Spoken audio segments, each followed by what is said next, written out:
Hey, Super Podcast fans. It's Yeardley. I just wanted to pop in with a quick announcement about Small Town Dicks Season 12. It drops on April 21st. April 21st. Mark your calendars. We will see you there. You know, I've always classified my PTSD as an injury. It's a wound that I'm trying to heal. If I'm not able to care for that wound, it's not going to get better. I was really good at compartmentalizing everything until the day I wasn't good at it. I do believe within law enforcement is you have to introduce this as a fact. You will be impacted psychologically by this job. These are the resources available to you to help you cope and heal from what you're going to experience.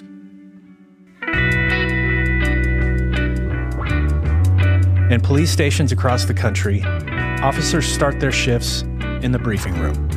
It's a place where law enforcement can speak openly and candidly about safety, training, policy, crime trends, and more. We think it's time to invite you in. So pull up a chair. Welcome to the briefing room.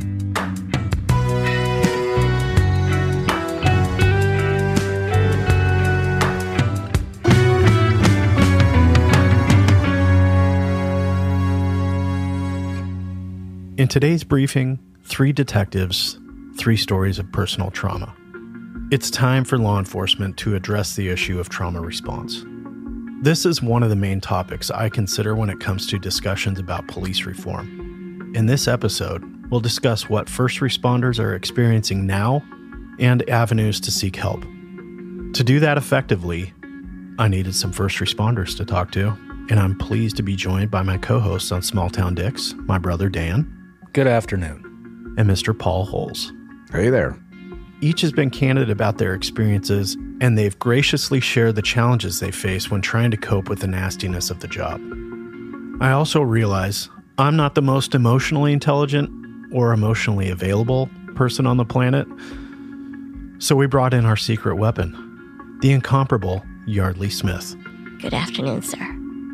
Yeardley's made it a mission since day one to knock down the walls and break down the barriers with our guest detectives and really find out information and thoughts and emotions they never thought they would share on a podcast.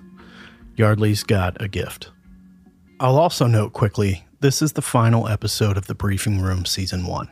There will be a Season 2, so keep an eye out for more information.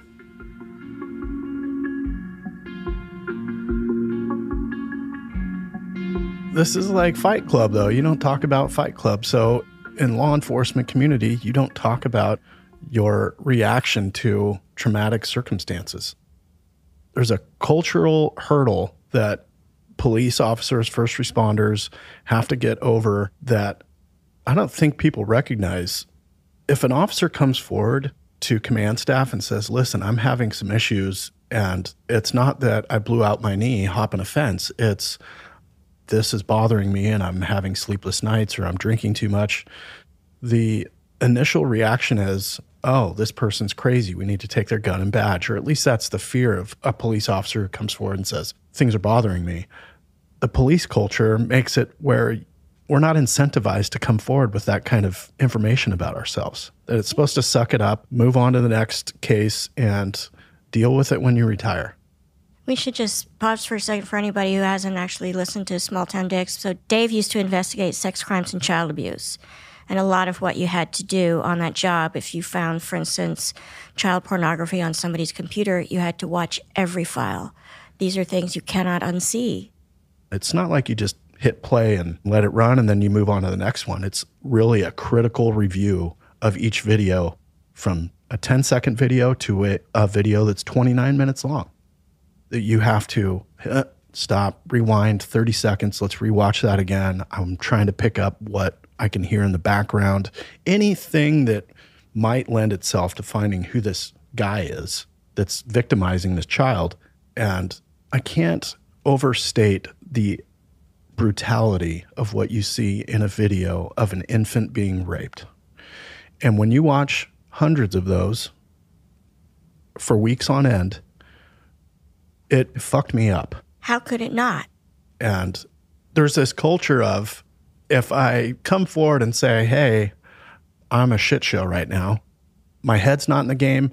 You open yourself up as an officer to fitness for duty, psychological evaluation, the stigma of all your coworkers going, there's crazy Dave going down the street. He can't get his head right. I don't want to be on a call with him. You open yourself up by self-reporting, hey, I'm having issues, to all these negative consequences that don't aid themselves to you making it to your retirement.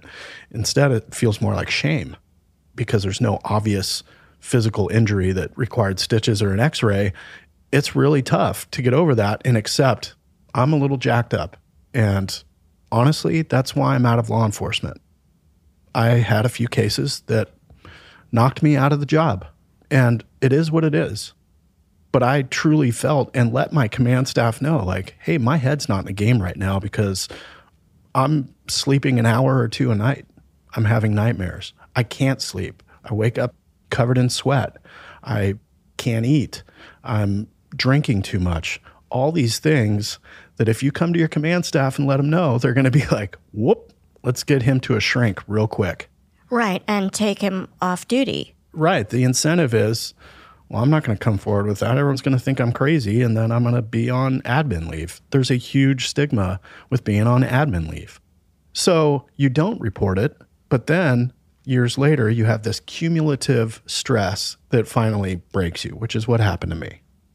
To me, I've always classified my PTSD as an injury. It's a wound that I'm trying to heal, right? So if I'm not able to care for that wound, it's not going to get better. So you've got officers that are dealing with things, but they're supposed to repress and compartmentalize. So the most important thing is we have to change the culture. We have to destigmatize officers coming forward and being able to communicate that they're having issues. And if we don't do that, we're doing a huge disservice to the people who work for these agencies. When I think back over my entire career, I can't think of ever being involved in a discussion where we're talking about this type of trauma that everybody's experiencing. It's not something that has been freely talked about, whether within law enforcement or whether it be within the media even, and that's where now it's push it out. It's okay to talk about it. It's okay to acknowledge that, yes, this has an impact on you. One of the reasons we started the briefing room was there are conversations to be had within law enforcement that aren't happening for various reasons. And certainly in this case with mental health, as you said, Dave, we don't talk about Fight Club. Right. So dealing with that back then was just shove it in the box. You just figure out, how do I get through this? Well, I had a lapse in the middle of reviewing this evidence. I had a physical reaction to a video I was watching. I slammed down my headphones. I got up. I dropped a few F-bombs and some GDs. And Dan was across the way and saw it. And he's like, my heart's racing right now thinking about me standing up from that computer screen of what I was watching. And I was worried, like, oh shit, how many people just witnessed me having this reaction to what I'm watching? I was flipping mad, like angry. And I was really worried about that. So very quickly, I cover it right back up. Like, I'm good. This video bothered me, but I'm fine. In truth, I didn't sleep for weeks after that. Get an hour here, an hour there. You start drinking so you can pass out, basically. And that's not a healthy way of handling things. If we had had an agency structure where I could safely go report that to somebody, that would have been very helpful for me. I don't know that I would have utilized it at the time because I would have felt like I was being weak and I can't handle the job that I signed up for. So there's these conflicting aspects to what you're doing.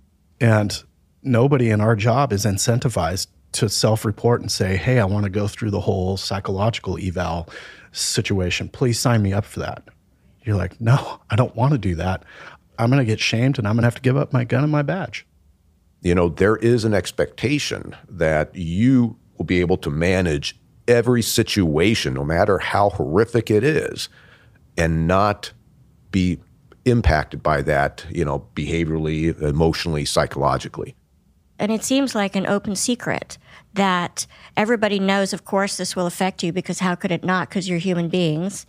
You know, Dan often says we're people too. And what you all do on the job, the bar is set much higher for you because there's potentially so much at stake every time you encounter someone out on the street or in their home. And I know you all accept that and you appreciate it, but it doesn't mean that that kind of responsibility comes without a price. How could it? And like everybody acknowledges it's going to fuck you up, but nobody wants to actually help you with that. That's an important point that you make there. Human beings are fallible. We're not perfect. And we all deal with trauma and stress differently. Everybody does. And if you don't provide us with tools or an environment that fosters the ability to communicate, to express that you're having trouble, then what are you asking for?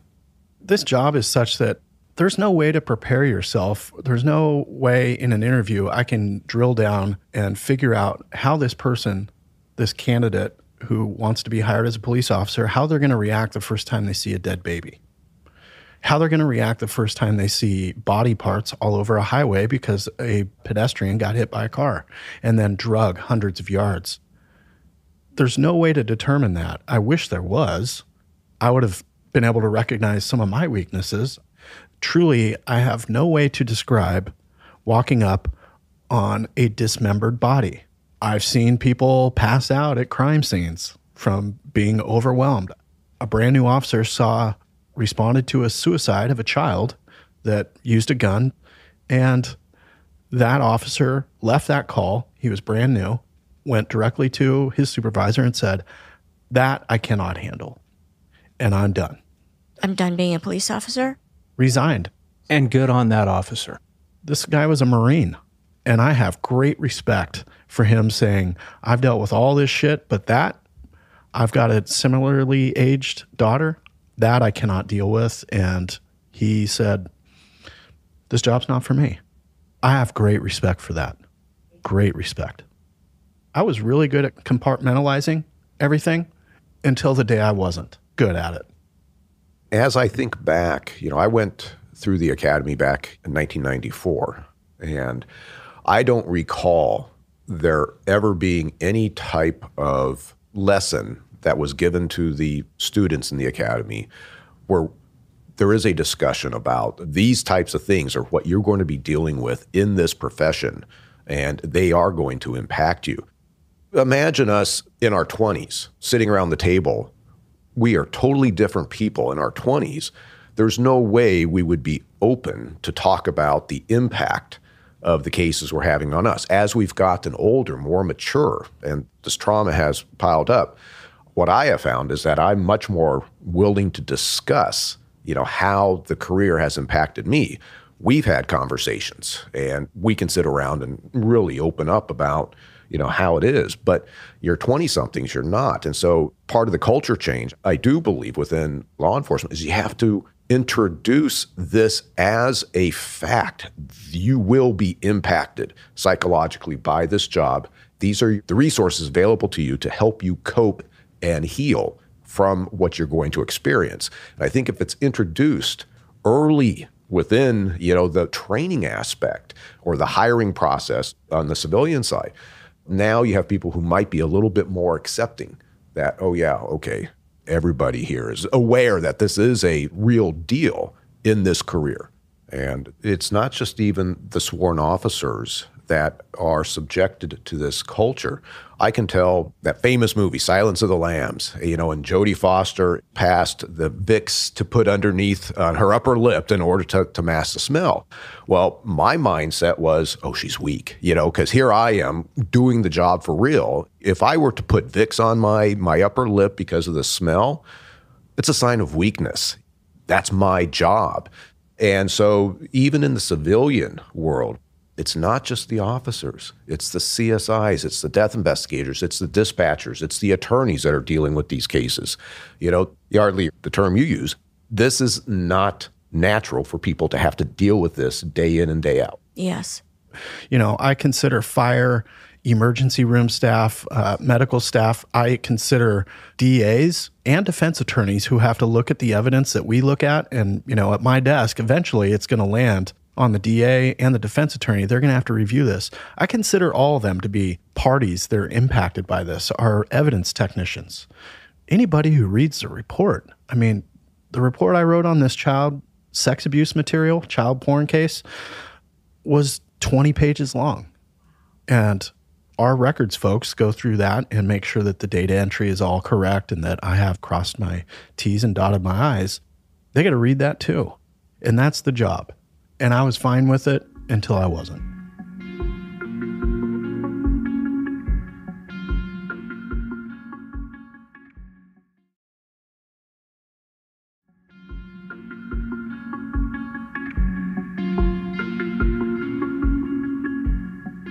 After Chris Kilcullen's shooting, I was told that I needed to go speak to a therapist. And I spoke to that therapist and started talking about the events of that day and how it was affecting me. And the look on her face was, I'm in over my head. I don't know if I'm going to be able to help this guy. So there's always that. We talk about all the time. A lot of the success of your case being investigated is predicated on who you get as the officer who's investigating it. I think it's the same way with a therapist. You have to find the right person. I was mandated to go to this single person and speak to them, and it didn't really help at all. The most help that I got was when I went to a peer counseling group of people who are in law enforcement, dispatchers, SWAT officers, patrol officers, detectives who have all been part of critical incidents. And I gave them my experience, and I didn't feel alone anymore. And it was really powerful for me. Speaking of my own personal experience, I recognized that I needed help many, many months before I ever sought help. And it was probably years. If I'm honest with myself, it was right away after I started these bad habits. I went, this is not sustainable. How am I going to continue at this pace for years? And that was even before you retired. Well, before I retired. I think about my situation, and I missed a year of work because of my brain, my head. I was in my own head. And I recognized at that time I should not be working. I was a liability to myself and the officers I was working with. I was making really bad, unsafe decisions. And it wasn't intentional. It was for a lack of focus. And it wasn't complacency. I was making simple mistakes. And I had to recognize, I'm not in a good space here. So I just did it. And I went, consequences be damned. If this is my last day in law enforcement, it is what it is. But I had to be honest with myself. When I finally let my department know, hey, I'm jacked up right now, and I'm not asking you for time off. I'm telling you I need time off. And doing the paperwork, you have to fill out the date of the injury. And I went, actually, I know this. I know exactly when I started having these problems. And that was the day that you stood up from your desk and threw down your headphones and... Right. I remembered going, I know it's this case, and I know exactly which video out of the 240-something videos that I watched. I knew exactly which video it was and at which point in time in that video where I, literally, when you just feel flushed and you have a physiological reaction. I remember everything about it. And the first eval I ever got was not favorable to me and ignored a lot of things that I had said. And I remember getting this report going, I suffer from general anxiety. That's the diagnosis. Are you kidding me? So then I went to a law enforcement specific forensic psychologist who was like, oh, this is textbook law enforcement, cumulative PTSD. There's no doubt. My therapist was awesome. And she had very little experience working with first responders, but we hit it off, and I trusted her implicitly. She was great. She got things out of me I thought I'd never reveal to anybody. And there are cases that I haven't thought about for years that are now popping up and replacing the cases that have bothered me for years. And so I just said, is this like the disk cleanup on your computer where you're like, let's run the defragmentation program and clean this all up? Oh, remember this? Like going through an old box of memories. And I said, is this my body trying to like reconcile all the shit? I'm trying to be able to live with this. And she's like, yeah, first responders deal with that all the time. And I was like, okay, I wish I had gone years earlier. I wouldn't have ended up where I ended up in this career at year 15. I would have been able to sustain that for another 10 or 15 years. Dave got very fortunate in finding somebody that he trusted quickly. That's a big thing with us cops. We don't trust people. I know that. Right? So you have to talk to somebody that you trust. And for me, it was talking to my peers. That was a lot of help. I mean, that really underscores that the right people have to be the resources that get developed to help law enforcement has to be the right resources, the right type of people. When I went to my therapist, and it was after I retired, and this is a therapist out in Colorado Springs, she's dealing with, military guys, special forces, of course, both acute and chronic type of trauma. But as I'm talking to her about what I'm experiencing, where I'm cratering emotionally over things that normally would never have bothered me, and I start telling her what I had done during my career, what I had seen and experienced, and of course compartmentalized all of it. And she told me, well, every time you had that type of incident, it was like a little nick, and by itself, you could handle it. But now I've got so many nicks after doing it for 30 years. She goes, you're bleeding out, and just like what you experienced, that's what I experienced. Now I'm in my 50s, and everything from the past adds up. I can't talk about certain cases without breaking down. 10 years ago, I could. It's just something that has been shoved inside of me, and now it's wanting to come out. Yes. As a person who's been in therapy for many years and really believe in it, I can say there's frustration even on my end of how complex and nuanced the process of teasing apart the things that hold you back or keep you up at night is. And because it's so individual, I think people often feel overwhelmed and don't even know where to begin, and that can keep them from taking any action at all. So cops have to be honest with themselves and do a real self-check-in about where they're at and whether or not they feel like they're healthy, coping appropriately, those types of things. And command staff, police departments, and human resource departments in cities and sheriff's offices across the country can say that they support mental health and treatment for traumatic responses for first responders. It's easy to say that. Are you doing it in practice? Do you make it easy on the officer who lets his command staff know, I'm having some issues? And I think, mental health days are well recognized nowadays.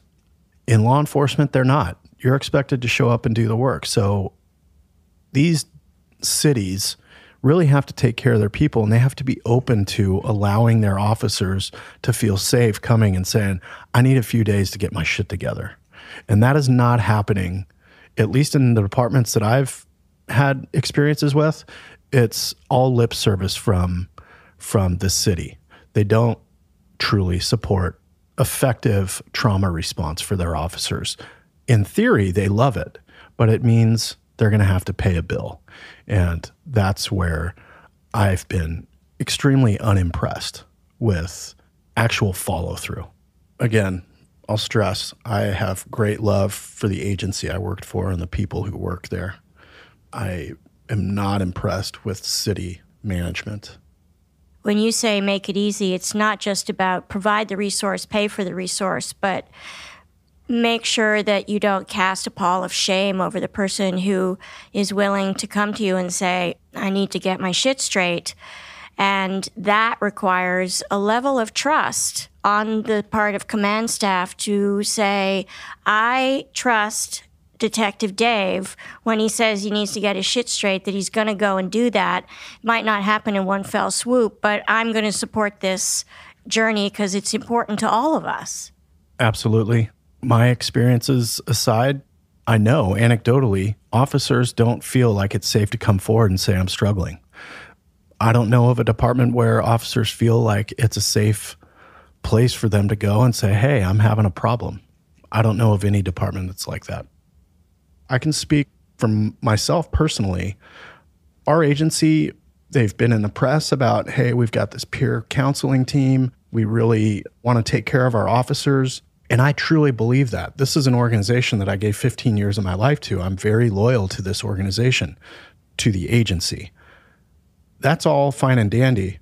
My old police department is not its own entity. It belongs to the city government. And you have human resources and city managers and those offices who maybe don't have the same concern for their first responders that work for their city. That's great that your agency has this trauma response team that can come help out police officers, first responders. But if the city doesn't back up the agency, it doesn't mean anything. I think that cities and municipalities and counties, whatever these agencies are opening themselves up to liability. So if I'm out on the street and I'm dealing with stressful calls and everything, and I'm not at 100%, if I'm not able to perform my job at 100% because of this injury, PTSD is an injury, right? So if I make a mistake, I think that's part of the responsibility of the agency that they work for. And you do see that, like what Dan was bringing up about the liability standpoint. This is where now you get the risk management components of the county, city level governments, where they are assessing, okay, what is the risk to the government, in terms of financial risks, possibly operational risks, and so they try to mitigate that, even with, like, let's say, physical ailments. We used to have the list within the sheriff's office. And if you have people showing up on that list that don't have that objective diagnosis, they've got the broken arm, but now it's this psychologist has said this person is struggling and comes up with, a psychological diagnosis. How is law enforcement management going to be handling that? But also, how is the city or county level governments going to perceive what is really going on in that person? They're going to say, we want our own doctor, our own psychologist to evaluate it. And then that psychologist, it's like competing experts in court, right? You probably get a completely different diagnosis because the psychological aspect, there is a subjectivity to it. And it's so easy to say this or that without anybody being able to point to objective information and saying this person is having an issue based on the trauma they've experienced on the job. I find it interesting that you have officers that are human beings and that we humanize the badge and that officers are caring and compassionate and everything, but then you have a city that wants you to be a robot. Or sort of a hero complex, too. Like Superman doesn't need any, mental health counseling. Yeah. You can't have it both ways. No. I was recently made aware of a department that appears to be pretty progressive in terms of having a mechanism for their staff to get the help that they need without all of a sudden being ostracized, both at the command staff level who are aware that that employee needs the help, but also making it a confidential process. And that's part of the concern is that it's not only how you are perceived with your coworkers, but let's say the courts find out you've got a defense attorney who gets a hold of that information. Is that going to be treated like, this might be Brady type of stuff? Right. Is this officer impeachable now? Yes. And that has to be completely containerized in order to allow the law enforcement staff, both, the sworn as well as the civilians out there, to feel I can do this. It's not going to impact my job. It's not going to impact my reputation, with what I have to do for my job. Well, and here's the other thing to consider is on the prosecution side, Paul mentions a potential Brady issue. Like, is this person reliable and are they competent? And that's the definition of Brady in law enforcement.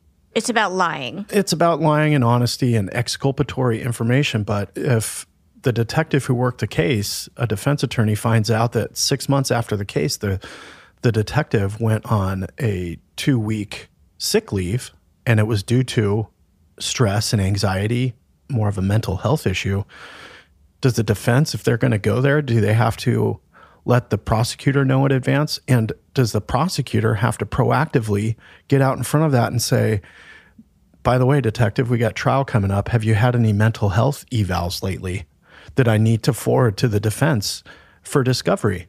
I wouldn't feel comfortable with that. I mean, I don't even want my own family to read my psych eval, much less a defense attorney. Is it relevant information? It could be. You talk about HIPAA laws and how HIPAA laws really apply to normal, everyday citizens. And just for anybody who doesn't live in the U.S. and might not know what HIPAA is. It's privacy laws concerning medical, which includes mental health. Right.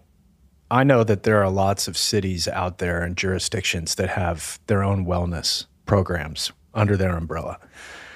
If I was an officer, knowing that there may be a direct line of communication or some sort of record that I am dealing with something and my city can find out about that, I might not trust that.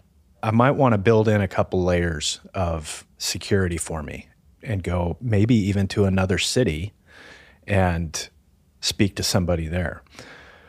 I think that's something that we need to consider. Now, Paul brought up a great point. If a defense attorney gets a hold of some information like that and asks you about that while you're on the stand, is he violating a HIPAA law? Sure. And even if, let's say, the defense attorney asks you about it on the stand and the judge says, hey, you can't do that, you can't unsay the information. Now the jury has it, even if you instruct them to disregard it. Absolutely.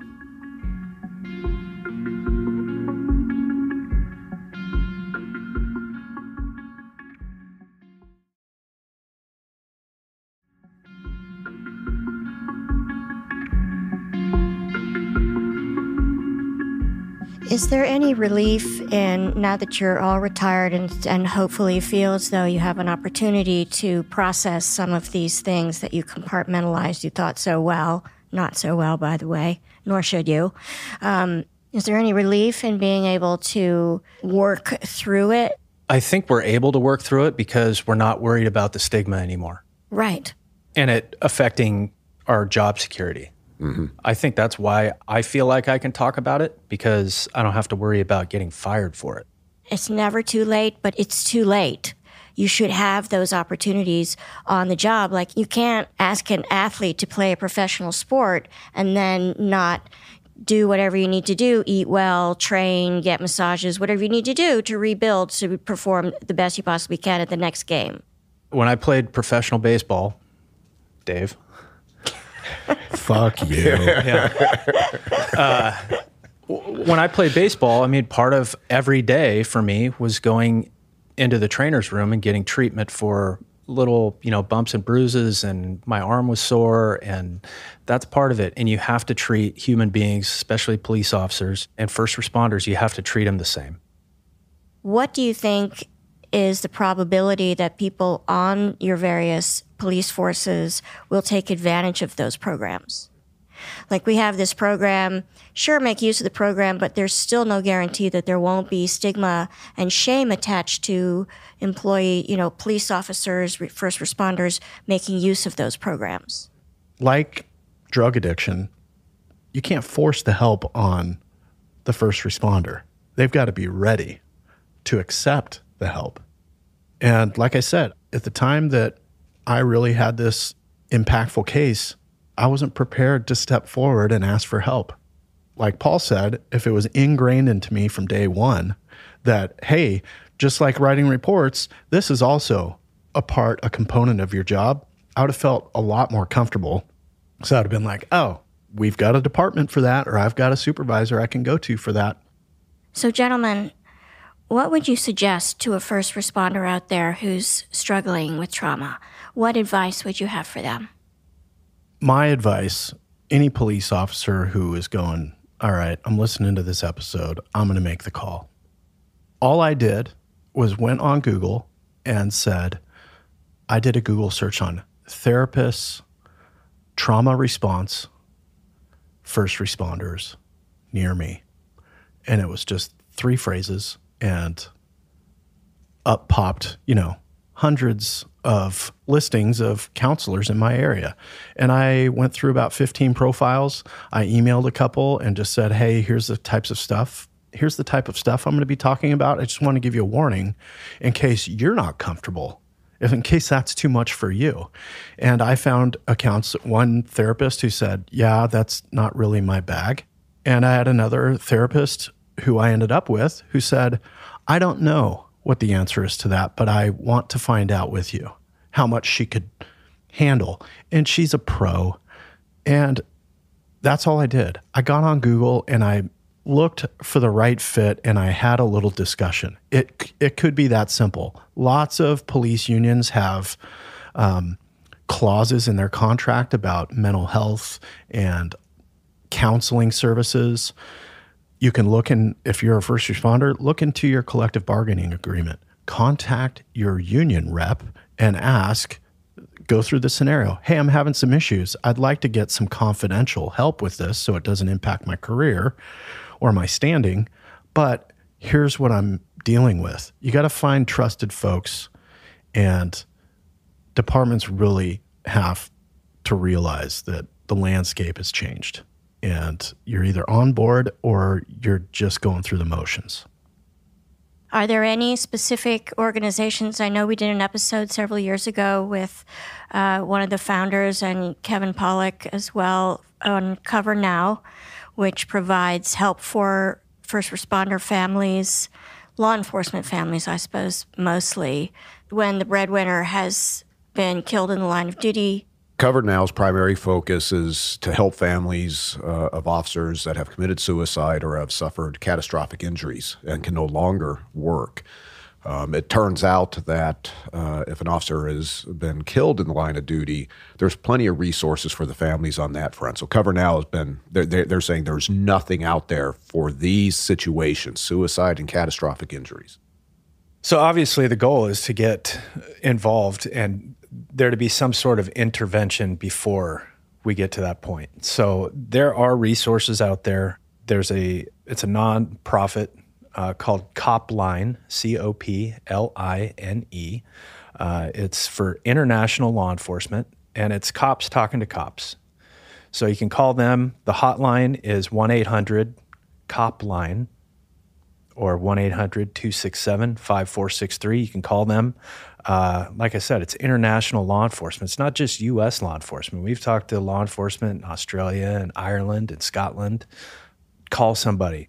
That's the hardest thing to do, is that first step is to call someone. And 100%. I think this is an easy way for you to maybe start navigating that road. You guys I just can't say enough about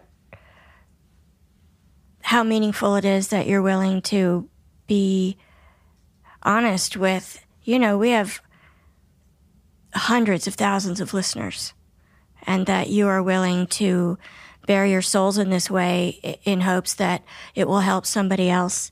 It just speaks to all of your character. And thank you. Appreciate that. Yeah, absolutely.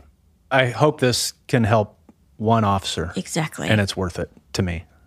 This will be an ongoing discussion on the briefing room. I think it should be. I think it's that important. And I think, to your point, Dan, if it can help one person, one first responder, whatever department they're in, that is an extraordinary win, on top of all of you being so honest and sharing with our listeners what it's really like behind the scenes in your hearts and minds.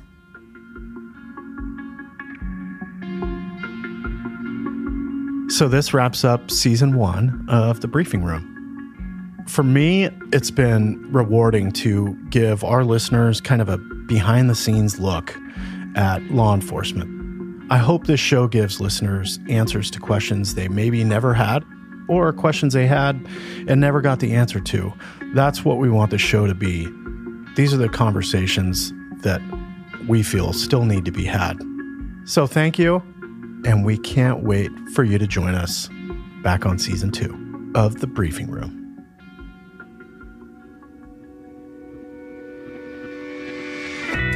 The Briefing Room is produced by Gary Scott and me, Yeardley Smith, and co-produced by detectives Dan and Dave. This episode was edited by Logan Heftel, Soren Bajan, Christina Bracamontes, Chris Ray, Gary Scott, and me. Our associate producers are Aaron Gaynor and the real Nick Smitty. Our social media is run by the one and only Monica Scott. Our researcher is Delaney Britt Brewer. Our music is composed by Logan Heftel, and our books are cooked and cats wrangled by Ben Cornwell. If you like what you hear and want to stay up to date with the podcast, please visit us on our website at smalltowndicks.com/thebriefingroom. Thank you to Speech Docs for providing transcripts, and thank you to you, the best fans in the pod universe, for listening. Honestly, nobody's better than you.